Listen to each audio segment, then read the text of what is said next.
भोजशाला आंदोलन के बाद बरसों से शांत धार एक बार फिर से सुर्खियों में है, जिसकी वजह धार शहर के मध्य हटवाड़ा स्थित पीडब्ल्यूडी का भवन इमामबाड़ा है, जिसके ऐतिहासिक तथ्यों के अनुसार इसे स्टेट टाइम में धार राज परिवार की ओर से मुस्लिम समाज को एक माह के लिए मुहर्रम के दौरान ताजा निर्माण और धार्मिक गतिविधि के लिए दिया जाता था। इसके बाद राज प्रथा खत्म होने के बाद उक्त भवन सरकार के अधीन होकर पीडब्ल्यूडी विभाग के जुम्मे आया, जहां पर पीडब्ल्यूडी विभाग द्वारा भी यह परिपाटी चलती रही और किराए पर उक्त भवन को महीने भर के हिसाब से मुस्लिम समाज को मुहर्रम पर्व मनाने के लिए अनुमति मिलती रही।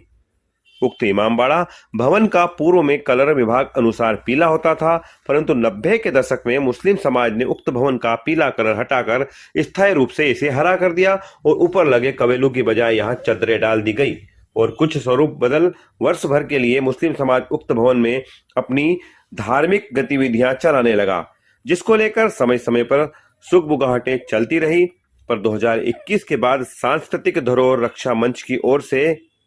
उक्त भवन को मुस्लिम समाज का अवैध कब्जा बताकर मुक्त करने को लेकर अभियान शुरू किया गया। इसके बाद मामला एसडीएम न्यायालय और हाई कोर्ट होते हुए न्यायालय निर्देशों के बाद 20 अगस्त 2025 रात को कलेक्टर एसपी सहित भारी पुलिस प्रशासनिक अमले की मौजूदगी में इस भवन को पूर्ण रूप से सील कर दिया गया और मुस्लिम समाज के कब्जे से मुक्त बताया गया।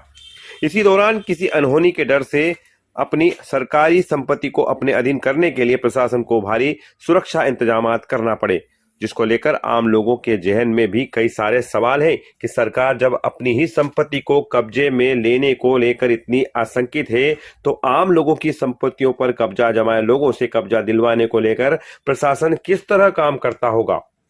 वहीं इस दौरान धार शहर को छावनी में तब्दील कर दिया गया। इसके बाद जहां एक और मुस्लिम समाज द्वारा आज शुक्रवार ऐतिहासिक भोजशाला परिसर में जुम्मे की नमाज के दौरान शहर काजी वकार सादिक से इमाम बाड़े मामले में सुप्रीम कोर्ट में मुस्लिम पक्ष द्वारा की गई अपील को लेकर सवाल किया गया, तो उन्होंने कहा कि इमामबाड़ा को हिंदू मुस्लिम विवाद नहीं है, बल्कि पीडब्ल्यूडी की संपत्ति है। जब से भवन बना है, मुस्लिम समाज यहां अपने धार्मिक रीति रिवाज निभाता रहा है। 1991 स्पेशल प्रावधान एक्ट यहां पर लागू होता है। आदेश का पालन सबको करना होगा। जिन लोगों के पास काम नहीं है वे लोग मेहनत मजदूरी करें, हिंदू मुस्लिम के मुद्दे नहीं बनाए। वहीं उन्होंने भोजशाला पर भी मुस्लिम समाज का इतिहास बताया।